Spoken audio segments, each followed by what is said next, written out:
बार बार बहा लहू यीशु का, तेरी शिफा के लिए,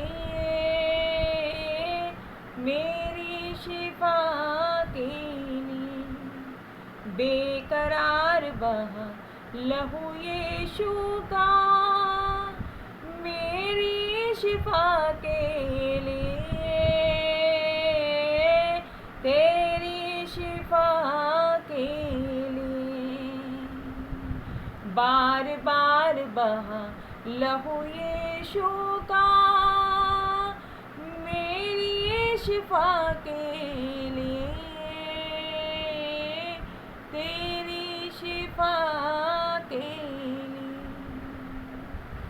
माथे से टपका ज़हन आज़ाद हो, चेहरे से टपका रूह आबाद हो। माथे से टपका ज़हन आज़ाद हो, चेहरे से टपका रूह आबाद हो, रूह आबाद हो। धार धार बहा लहू यीशु का, तेरी शिफा के लिए, मेरी शिफा के लिए। बार बार बहा लहू यीशु का, तेरी शिफा के लिए, मेरी शिफा के लिए। हाथों से निकला बाहों में लाने, पैरों से निकला रास्ता बनाने। हाथों से निकला बाहों में लाने, पैरों से निकला रास्ता बनाने, रास्ता बनाने। तार तार बहा लहू यीशु का, मेरी शिफा के लिए, तेरी शिफा के लिए। बार बार बहा लहू यीशु का, मेरी शिफा के लिए, तेरी शिफा के लिए। भीगा लहू से सिर मुक्ति दिलाई, तोड़ा बदन को कीमत चुकाई। भीगा लहू से सिर मुक्ति दिलाई, तोड़ा बदन को कीमत चुकाई, कीमत चुकाई। सूरदार बहा लहू यीशु का, तेरी शिफा के लिए, मेरी शिफा के लिए। बार बार बहा लहू यीशु का, तेरी शिफा के लिए, मेरी शिफा के लिए। बेकरार बहा लहू यीशु का, तेरी शिफा के लिए, मेरी शिफा के लिए। Hallelujah, praise the Lord. प्रभु का धन्यवाद हो इस सुंदर समय के लिए, और जो गीत भी प्रभु ने मुझे दिया इसके लिए भी मैं प्रभु का धन्यवाद करती हूँ, क्योंकि बिना आत्मा के हम कुछ भी नहीं कर सकते। जैसे कि वचन कहता है कि ना बल से ना शक्ति से, पर तेरी आत्मा के द्वारा सब कुछ संभव है। और मेरे प्रिय भाई बहनों, मैं परमेश्वर की उपस्थिति में आपका स्वागत करती हूँ और विश्वास करती हूँ कि आप लोग प्रभु में सुरक्षित होंगे, आनंदित होंगे और विश्वास में बढ़ रहे होंगे। और आज जो वचन प्रभु ने मुझे दिया है वो ये है कि परमेश्वर का वचन, जैसा भजन संहिता 102 का 17 कहता है कि वह लाचार की प्रार्थना की ओर मुँह करता है और उसकी प्रार्थना को तुच्छ नहीं जानता। मेरे प्रिय भाई बहनों, हम बहुत दिनों से ऐसे नेगेटिव बातों का, नेगेटिव माहौल का सामना कर रहे हैं। आप अपने इर्द गिर्द भी नेगेटिव खबरें सुनते हैं, जिसकी वजह से हम कभी डर भी जाते हैं या हमारे दिमाग में उल्टे सीधे ख्याल भी आते हैं, नेगेटिव बातें भी आती हैं। लेकिन और कभी कभी ऐसा होता है कि हम विश्वास में कमज़ोर पड़ जाते हैं। लेकिन प्रियो, हम ये कैसे भूल जाते हैं कि जैसे अभी ये गीत गाया है कि हमारे प्रभु यीशु मसीह ने इतना बहुमूल्य बलिदान हमारे लिए दिया ताकि हम आज़ादी पाएँ। और जैसे कि हमारी, अगर हम जहन की बात कर रहे थे, नेगेटिव थॉट्स की बात कर रहे थे, तो जैसे ये गीत गाया कि माथे से टपका जहन आज़ाद हो। जब हमारे जहन में नेगेटिव थॉट्स आते हैं तो ये अंधकार की शक्तियाँ होती हैं जो शैतान हमें डराता है उनके द्वारा, और हमारे बुरे बुरे विचार हमारे दिमाग में डालता है, जिससे कि हम डरें और विश्वास में कमज़ोर हों। लेकिन मेरे प्रियो, जैसे कि गीत में था कि माथे से टपका जहन आज़ाद हो, यानी कि परमेश्वर का हमें बताना चाह रहे हैं इस गीत के द्वारा कि जब वो ब्लड, वो बहुमूल्य मेमने का लहू माथे से बहा तो हमारा जहन आज़ाद हो गया उन नेगेटिव ख्यालों से, उन नेगेटिव बातों से, उन नेगेटिव विचारों से, उस भय से, उस आतंक से। क्योंकि हमारा जिंदा खुदा, जिसने इस बात का प्रमाण दिया है कि वो जीवित परमेश्वर है, और उसने 3 दिन के बाद जब मृतकों में से जी उठा और स्वर्ग में चला गया, तो परमेश्वर ने इस बात का प्रमाण दिया कि हमारा परमेश्वर जीवित है और हमें वो जय के समय लिए फिरता है। और अगर हम लूका की पुस्तक और लूका रचित सुसमाचार और उसका 8वां अध्याय के 41वें पद से लेकर 56वें पद, यानी बुक ऑफ लूक चैप्टर 8 और वर्स 41 to 56 अगर हम देखेंगे तो यहाँ पर इस बात का जिक्र है। अगर हम परमेश्वर की उस सामर्थ को देखें कि प्रभु ने संसार में सामर्थ को कैसे प्रूव किया। और आज मैं आपसे जब ये बात कर रही हूँ क्योंकि प्रभु ने मुझे इस बात को, पवित्र आत्मा ने मुझे बताया कि लोगों के जीवन में भय है, बड़े बुरे बुरे विचार आते हैं, क्योंकि आप देख रहे हैं कि ये वायरस और फैल रहा है और जगह जगह इवन अब आपने देखा हो कि आपके आसपास भी अब केस आने लगे हैं। लेकिन ये जो बहुमूल्य लहू प्रभु ने, मेरे प्रियो, मैं आपको बताना चाहती हूँ कि बहुमूल्य लहू जो हमारे लिए बहाया है, इसकी बहुत बड़ी कीमत है और आज हम इसीलिए सुरक्षित हैं, क्योंकि वचन कहता है कि हम मिट नहीं गए। ये परमेश्वर की दया है और उसकी दया उसके डरवैयों पर हमेशा बनी रहती है। और जैसे अगर हम लूका रचित सुसमाचार की बात कर रहे थे तो यहाँ पर इसके 8वें अध्याय को अगर आप देखेंगे और 41वें पद से 56वें पद तक देखेंगे कि यायर एक व्यक्ति था जिसकी बेटी बहुत बीमार थी, और यहाँ पर यायर की बेटी इतनी बुरी कंडीशन में हो गई कि वो मरने पर थी। और यायर यीशु मसीह के पास आया और उसने क्या कहा कि मेहरबानी करके क्या आप मेरे घर चलेंगे, क्योंकि मेरी बेटी मर रही है। और जहाँ तक परमेश्वर का वचन है कि प्रभु हमें इन बातों से, जब हम विश्वास में कमज़ोर होते हैं तो हमें ऐसे वचन देता है। अगर हम वचन को पढ़ते हैं या प्रभु में हम मनन करेंगे तो डेफिनेटली आपके जीवन का भय, आपके जीवन की चिंताएं, आपके जीवन में जो नेगेटिव थॉट्स हैं जो आपको परेशान करते हैं, वो बिल्कुल दूर हो जाएंगे। और इसी तरीके से आप भी कह रहे होंगे कि कृपया करके प्रभु यीशु मसीह आप मेरे घर में आएँ, क्योंकि मेरा परिवार टूट रहा है या मैं इस बीमारी का बहुत दिनों से सामना कर रहा हूँ या कर रही हूँ। लेकिन हम ये कैसे भूल जाते हैं कि परमेश्वर ने जो बहुमूल्य बलिदान दिया है वो हमें इन्हीं सब चीज़ों से आज़ादी देने के लिए किया है।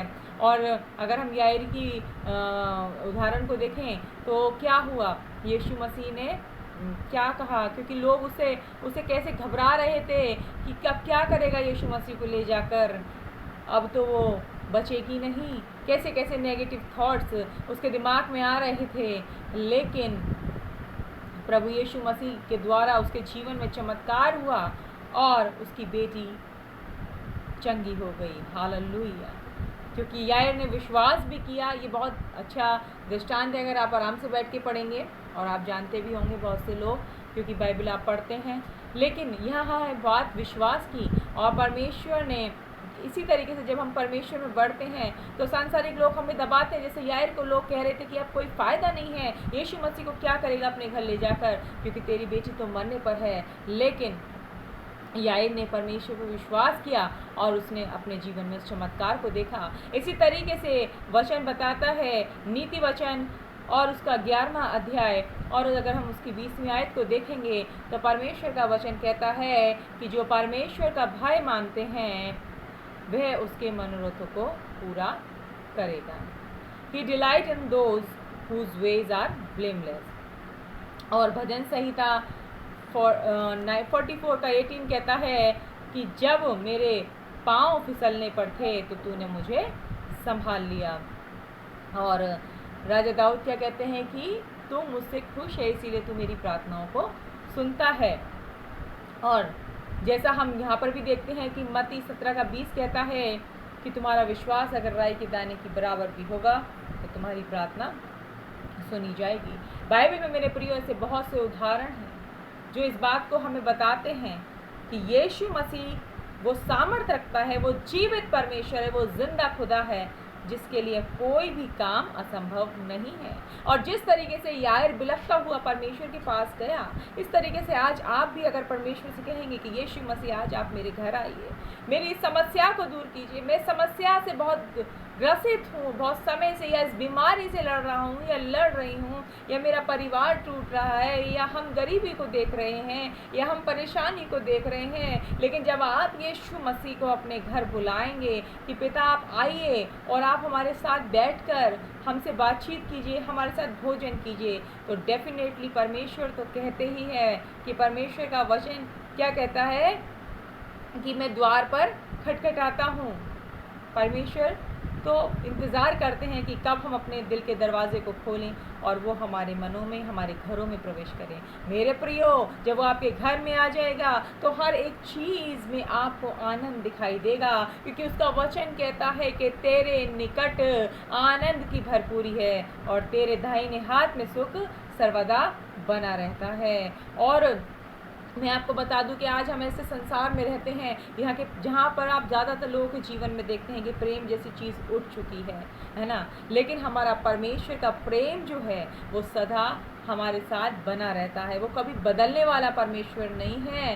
परमेश्वर का वचन कहता है, और भजन संहिता 121 का 4 कि सुन इज़राइल का रक्षक ना ऊँगेगा और ना सोएगा।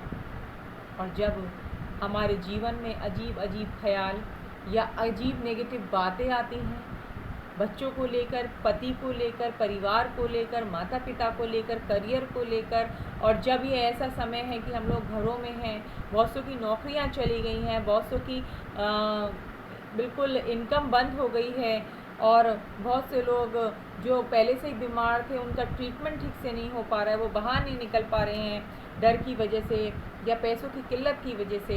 तो मेरे प्रियो, आपका सिर्फ़ और सिर्फ एकमात्र शरण स्थान सिर्फ और सिर्फ यीशु मसीह है। ये मैं आपको बताना चाहती हूँ कि जैसे परमेश्वर ने ये सुंदर वचन दिया कि वह भजन संहिता 102 का 17 कहता है कि वह लाचार की प्रार्थना की ओर मुँह करता है और उसकी प्रार्थना को तुच्छ नहीं जानता है। आप लाचार हैं, आप परेशान हैं, आप किसी से अपनी समस्या नहीं कह सकते, लेकिन आप यीशु मसीह से कह सकते हैं। और अंतिम जो बात मैं कहना चाहती हूँ, जो आज बहुमूल्य वचन, मैं सो रही थी, ये मेरी गवाही है कि मैं सो रही थी और अद्भुत तरीके से होली स्पिरिट ने मुझे ये वचन दिया।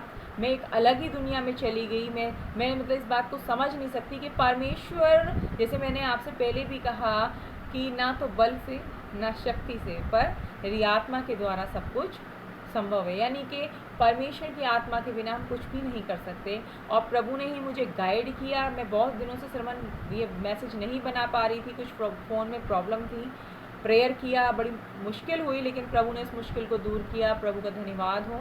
और तभी जाके ये प्रॉब्लम, फ़ोन ठीक हुआ, प्रॉब्लम ठीक हुई। और आज प्रभु ने मुझसे कहा कि अब ये मैसेज बना और पवित्र आत्मा ने मेरी सहायता की। मैं प्रभु का धन्यवाद करती हूँ, क्योंकि आप ये मत देखिए कि ये वचन मैं आपको दे रही हूँ, बल्कि ये परमेश्वर का वचन है, ये प्रभु आप तक पहुँचा रहे हैं। प्रभु अपने चुने हुए दास और दासियों के द्वारा ही तो हमसे बात करते हैं, अपने वचनों के द्वारा ही तो हमसे बात करते हैं। मैं तो सिर्फ एक जरिया हूँ, मात्र एक बर्तन की तरह प्रभु यूज़ कर रहे हैं, लेकिन ये बातें परमेश्वर आपसे कर रहे हैं। अगर आप बहुत दिनों से परेशान हैं, आपके सवालों के जवाब नहीं मिल रहे हैं, आप लाचारों की तरफ इधर उधर भटक रहे हैं, लेकिन परमेश्वर का वचन क्या कहता है? यशायाह की पुस्तक उसका 41वां पद, उसकी 10वीं आयत कि मत डर, क्योंकि मैं तेरे साथ हूँ, और इधर उधर मत ताक, क्योंकि मैं तेरा परमेश्वर हूँ। और जब आप ऐसा कन्फेशन रोज़ करेंगे, और इस गीत को, ये गीत मुझे बहुत दिल को छुआ कि बार बार बहा लहू यीशु का मेरी शिफा के लिए और तेरी शिफा के लिए, तो डेफिनेटली आपको कोई वायरस, कोई बीमारी, कोई परेशानी छू नहीं सकती। इवन मैं इस बात की गारंटी लेती हूँ कि जब आप परमेश्वर के वचनों को पढ़ेंगे मेरे प्रियो, और परमेश्वर से नियमित रूप से प्रार्थना करेंगे, तो जो आपके जीवन में बीमारियाँ बनी हुई हैं ऑटोमेटिकली गायब हो जाएंगी। ऑटोमेटिकली आपको किसी डॉक्टर, किसी दवाई, किसी ट्रीटमेंट की ज़रूरत नहीं होगी। और प्रभु मैं यही कामना करती हूँ इस आखिरी वचन के द्वारा जो परमेश्वर ने मुझे सोते समय दिया कि मैं आपके साथ शेयर करूं। बहुत छोटा सा है, 1 कुरिन्थियों और उसका पहला ही अध्याय और उसकी 3री आयत, जो पौलुस ने लिखा है। और यहाँ पौलुस कहते हैं कि हमारे पिता परमेश्वर और प्रभु यीशु मसीह की ओर से तुम्हें अनुग्रह और शांति मिलती रहे। मैं इस बात एक बार फिर रिपीट करना चाहती हूँ, जो लोग बहुत परेशान हैं, जिनके पास कोई रास्ता नहीं है, जिनके माइंड में ज़्यादातर नेगेटिव थॉट्स आते हैं, या जो बीमारियों से परेशान हैं, परमेश्वर का वचन कहता है कि हमारे पिता परमेश्वर और प्रभु यीशु मसीह की ओर से तुम्हें अनुग्रह और शांति मिलती रहे। अनुग्रह प्रभु से जब हमें मिलता है, तभी हम अपनी दुर्बलताओं पर विजय को प्राप्त करते हैं। अनुग्रह मतलब बुराइयों से दूर हटने का अनुग्रह, चंगाई को प्राप्त करने का अनुग्रह, क्योंकि सूली पर जब प्रभु ने लहू बहाया तो उस अनुग्रह ही से तो हमें आशीष मिली है। और वो शांति, क्योंकि संसार में हम रहते हैं, क्लेश होता है, लेकिन परमेश्वर ने कहा है कि तुम्हें क्लेश तो होगा, लेकिन मैं अपनी शांति तुम्हें दिए जाता हूँ और तुम्हारा शोक आनंद में बदल जाएगा। और मैं विश्वास करती हूँ कि इन वचनों को सुनने के बाद ही आपका जीवन बहुत और बहुत चेंज होने वाला है, और आप नई नई गवाहियों को लेकर आने वाले हैं, और प्रभु की आशीषों के मूल वारिस बनने वाले हैं। प्रभु आपको बहुत ऐसे आशीष दे। Praise the Lord, hallelujah.